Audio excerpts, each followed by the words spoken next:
Hello guys, welcome to another video on the Guild Wars 2 April 15th patch. It's just going to be a quick one.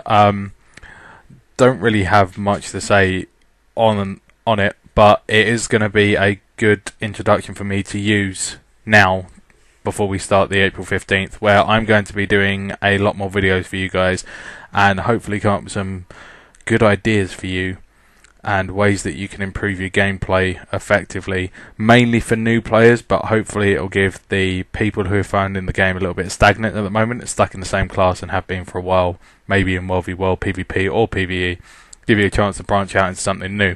So, right, let's get started. The most recent, or the last PvP update from the April 15th was the reward track and gear unification. So apparently we're going to be getting the PvE and PvP wardrobes combined into one. We'll also be wearing the same armour in PvE and PvP. I personally have mixed feelings about this. I'm not particularly happy having the same gear set in PvE and PvP. I quite like my PvP set and I like my PvE set. I don't think my sets will fit particularly well in both, so I'll have to keep switching my gear out. Maybe. I'm hoping that it's not too much of an issue, but if it is, I'm going to have a real hard time choosing which one I want, because I've got a lovely set that makes me look a little bit like a gimp for PvP because I'm a bunker, like to take a little bit of damage, and then in my World v World and PvE sets I actually have a completely different look where I'm just doing damage. I want it to look a little bit more normal. I find PvP, I'm only in it for short periods of time, not meeting lots of people, don't really care what I look like, so I want it to look kind of unique, funny, make myself a bigger target.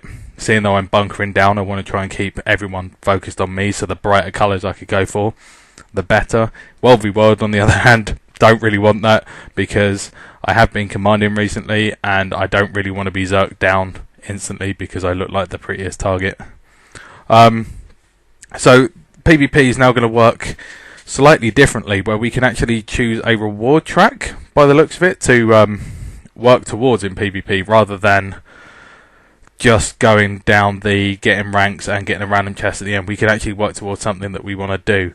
So I'm really looking forward to that. Gives me actually a reason to play PvP more, but still working towards the stuff that I want to get. I'm currently trying to farm out my legendary, so let's see where that goes with the PvP set. I think I'm going to be using PvP mainly for my gear grinds as well. The big news with that is that if you want the armor set, you have to go back and do all the story missions for the dungeons before you can actually unlock it in PvP. Now that means that I'm actually going to go through and get all the story modes complete again. I've done them all already, but I haven't been back in a long time.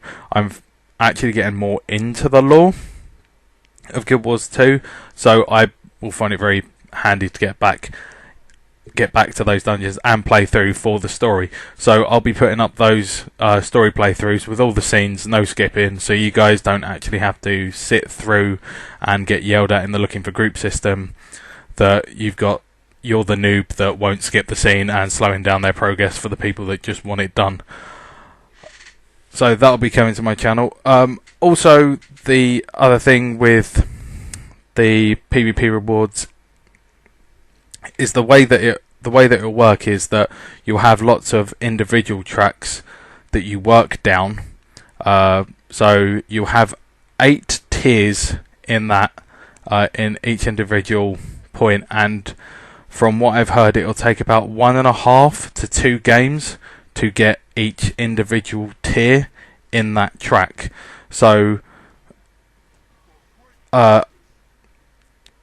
potentially you could get the gear very, very quickly, but then on the other hand, it could take you a long time. Someone said that I think anywhere between 15 to 20 games and you'll get a track complete, but that might be on wins, or that might be, you know, just playing in general. So I'm kind of hoping that it'll be on a win basis, so it could take you 3 times as long on the current reward system to get to the same point as if you won every game. but that'll make it a little bit more interesting, hopefully push some more people towards getting into a PvP matchup and actually fighting. I've had a lot of problems with AFKers recently who just join the games. They don't care whether they win or lose, play really badly, and then just sit at the home base, causing real issues for pug teams. And a lot of the time it's never been, we haven't had our fifth player just due to real life situations where we haven't been able to meet up at the set times for our normal games, so, but we still want to practice as a team together, and unfortunately one of us will always be away, and it has been the case for a while. We still meet up at weekends for proper games, but during the week it's a little bit funny, so we're getting these random pugs that just join in, and you either get some really good players, good individual players who know what they're doing, or you've got the ones that have just joined because they want the quick rewards and will just AFK, and you get down to a 4v5 game, and it's not fun for anyone, because playing like that really ruins the whole point of PvP. You want to do your best. That's always what you want to do. You want to work as a team. And if you've got someone going out, it not only takes the fun away from the team that's going to lose because they're 4 versus 5, but the team that wins, if they win 5v4, they can't even say, well, it was a good game because they were a man up. But if they lose, then they have to realise that they're terrible, and it really ruins the game. So guys, if you're going into a PvP, always play your best, always play to the end. That's the end of my rant on that one. Been really annoying me, and hopefully this new system will improve the situation. The other thing that's coming up is the mega server. Again, I have really mixed feelings about this. To start with, you don't have to panic. They're not going to be putting it into every server, but it's going to change the way that servers are built instead of overflows. So we no longer get overflow servers on the home server. So if the map gets flooded with people from your home server, you'll end up going into overflows or whatever.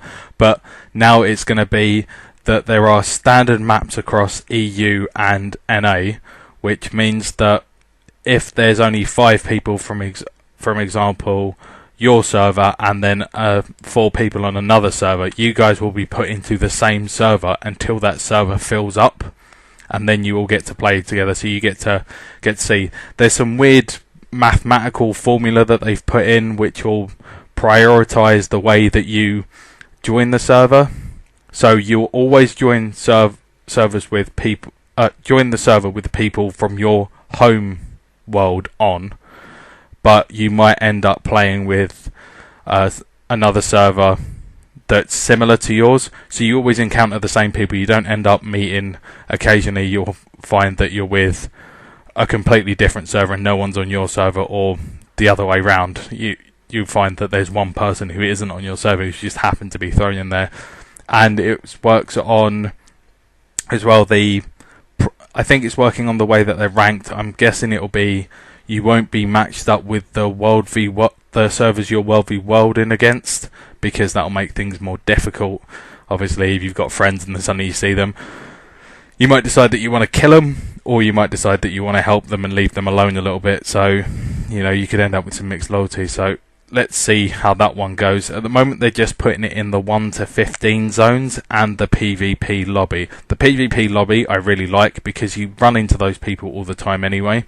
So it's nice to see them after the game, and then you don't have the issues where you want to say to someone at the end of the game, oh, good game, and they leave beforehand, and you be polite because someone might have played really well, or have a discussion with them afterwards because they might be able to help you with your build or whatever. Some people aren't too happy about that. I personally don't care. I quite like sharing my builds out with you guys. That's why I do my build videos.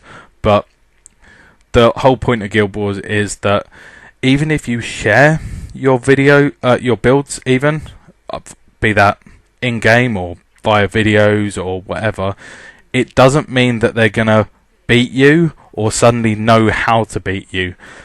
The idea of countering everyone in every situation is too complex. You might find a build that will completely counter one, but you'll never counter everyone. So going to rely on, building specifically to counter someone that beat you beforehand is never going to work, and you're going to really ruin your own play style.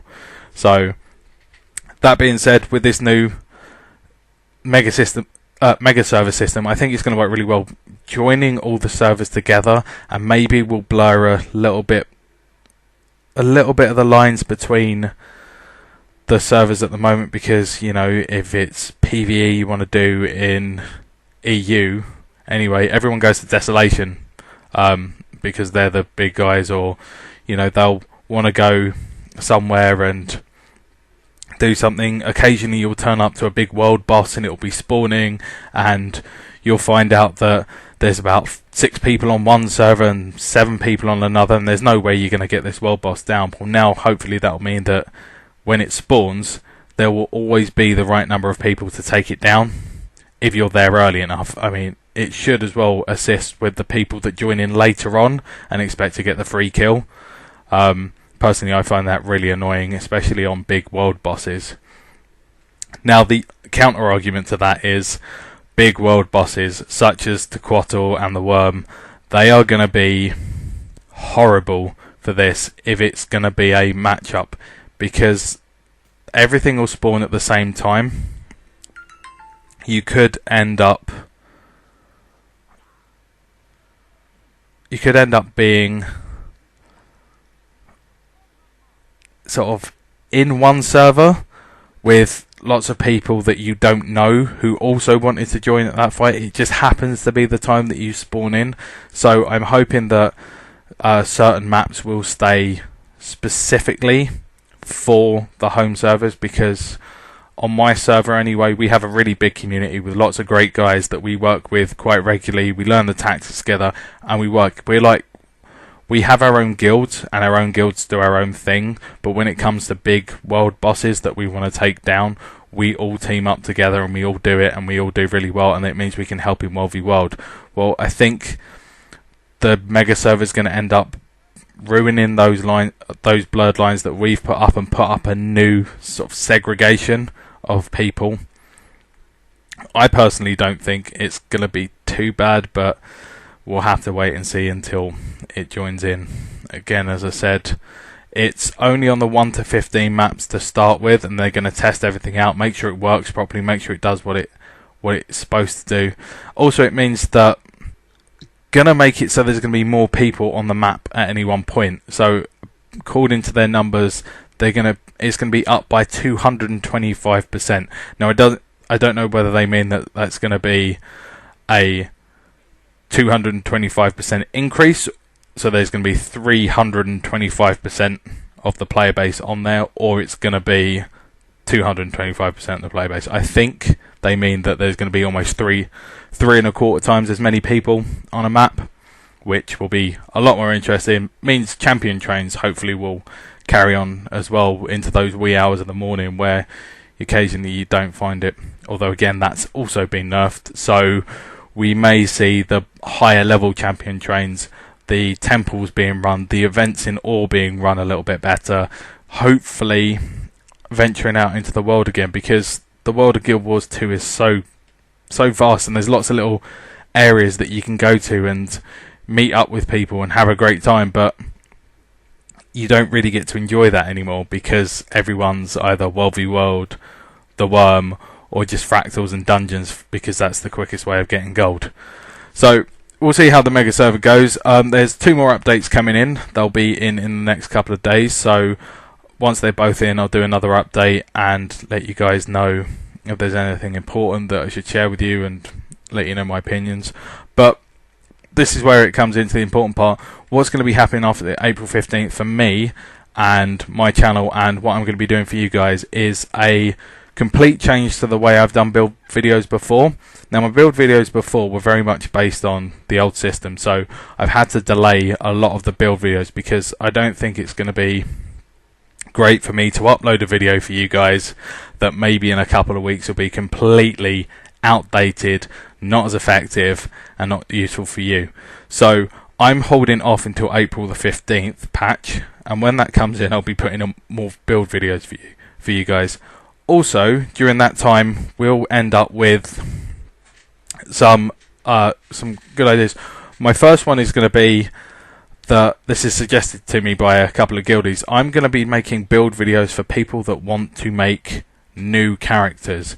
Now, the idea of these build videos are they're going to be the same as my normal build videos, but I'm going to tell you two kinds of gear. Now, there's going to be a type of gear that you can completely farm out, and there's going to be a cheap form of gear. There will also be the best form of gear, which will be where we put my videos, where I put my videos in. But I'm going to tell you how to save money and save gold, so you can get as many different variations before you lock yourself into one. Because at the end of the day, you might decide, oh, this build looks really good and I really want to play it, but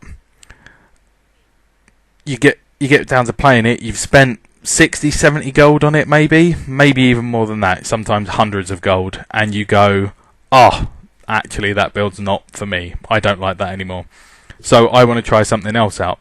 So my plan is to give you guys a build video that not only gives you the best gear, but how you can use an effective build for people who aren't as good at gold farming and want to save up for something else. Maybe you're using this character as an ult instead of a main. Maybe you're, just playing with a friend to try it out, or maybe at the end of the day you've decided, I'm not sure if I like that build, but I want to give it a go, so I should give it a fair shot. I can get this this gear, and maybe save myself. Maybe it only costs you 2 or 3 gold instead of 70, 80 gold, which will save you a huge amount in the long run.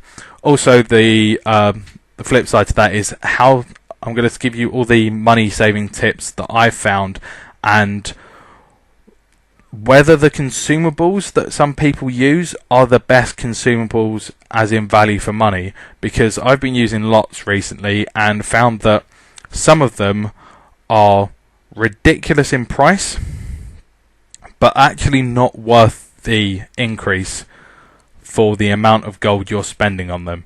Now, all those min-maxers out there, you're probably not going to be looking at these videos, you're not going to be thinking, oh, I want to save a little bit of gold, so I will still give you the best possible build you can get, so you can get those maximum numbers out, do the best you possibly can. But for those people that don't want to spend all that gold to get all the min-max in, and they just want to be effective and have the most effectiveness for their gold input, I'll be doing videos for you as well. So my build videos will be split in half. There'll be the main build, the best gear, followed up with alternates that you can use and you can get cheaply, whether that's you want to farm it or just outright buy it. So leading on from that, there'll be money saving tips like how to save money traveling around, where you can save money on consumables, most effective ways to save to get consumables, good farming spots. All that will be coming in for you, and ways that you can make a little bit of extra gold, and certain rotations that you can do either daily, weekly, or just in the living story. I'll put them up as fast as I can, but obviously I'm only one person. I can't find everything in the game, so if I hear anything from you guys, or you want to share with everyone else, that's what I'll be putting up. I'll be putting up as much as I can for you guys as regularly as possible. Now, the final thing is, there is some news that I heard through other people, and I'm not really sure whether it's gonna be an actual thing or not, but there are rumours circulating at the moment that in 2015 there will be an expansion for Guild Wars 2, which would come round about the same time as the end of the Season 2 Living Story. Now, that's based on the fact that we've got to this point in 2014 of the Living Story, which you've been watching in the background, of all the build-up, came to this point, came to a big conclusion, and then it hit this point. So 2015 is when they're thinking of putting out an expansion. Now, this is a bit of a weird rumour because it came from I think they're called a vetting company. They go into companies for bigger companies to check out what their little branches are doing, and it's for investors and people that want to put a little bit of money into the company and get them to do some things that, you know, they want to support the company and get a little bit of stock shares and see if they can make a little bit of money as well. So all this information that they're putting out has to be reliable. Obviously it is subject to change. They can put out a certain amount of information with the tagline subject to change, but at the end of the day it has to be truthful, or at least in the works when they say it. So the fact that an expansion was mentioned in this post, which I haven't been able to find, it's just been one of those things that I've heard through the rumour mill, means that they have to have put it out in the first place. So they have to be working on it, they have to have a team, they have to be ready. So odds are we will be seeing an expansion, maybe not in 2015, or maybe in 2015 but late 2015, but then for all we know it could just be a gem store expansion. That being said, I've been looking at the different subscription fees and the China one for Guild Wars 2, and the fact that they have an elite program, which means that you can pay gems to support the company, which is exactly what the investment thing's designed for, and how Arena are going to keep making their money. Personally, subscription fees I'm not a massive fan of, but optional subscription fees, that's something that I'm a little bit more for. If they give you the same quality and the same game, regardless of the level of money you put in, but you pay, for example, £8 a month for that little bit of extra convenience, like the bank items, or you know, some blacklining chests or anything along those lines, I'm more than happy to pay that little bit of extra money, because it's money that I would have been paying anyway, but you know that you're constantly supporting the company. Other people have different views, think subscription fees are money grabbing. So I don't know whether that's going to be coming into us, but if anyone knows anything about it, they're more than welcome to comment below. So at the end of the day, guys, this is the end of my video. I've been rushing through as much stuff as I can. I feel like I've been talking for ages. I feel like my throat's going to dry out, so I should probably come to the end. I'll be posting up some build videos, as I said, April 15th, just to get you guys as much stuff as possible. I'll try and be putting out as much content as I can. At the moment I've been playing lots of other games, as well as Guild Wars 2, and our server is having a big community tournament, so I'll hopefully be posting up some videos of our gameplay and that, and maybe a few of the matches, so you guys can see a little bit of a competitive PvP tournament. I'm working really hard on that one actually, because the top prize for is, I think we're pushing about 500 gold for our winning team, which isn't bad for just a one server tournament, all donated by everyone in it, so we should have a lot of fun, really. A little bit stressed out about it because I'm going back to my bunker build. I've been tweaking it about a bit, and it's right after the April 15th patch, so I won't be having a perfected build, but it means that because I'm going straight into a tournament after the 15th, I'll have a great build for you guys for PvP, for the engineer, for the thief, for a warrior, and for a guardian. So, and maybe some team PvP tactics as well, to get you guys started in PvP, because PvP in Guild Wars 2 is ace. You should definitely try it out, and you should definitely try and get yourself a team together. That's all for now, guys. Sorry for the rambling. There was a bit of a pause in the middle, trying to do this all in one big hit, because got a lot to say, and my phone keeps going off, and people won't leave me alone. So thanks for watching. Standard comment, like, subscribe, attention whoring button going to be popping up in the future, so if you like my video, please tell your friends, etc. So thanks for watching, guys. You've been great.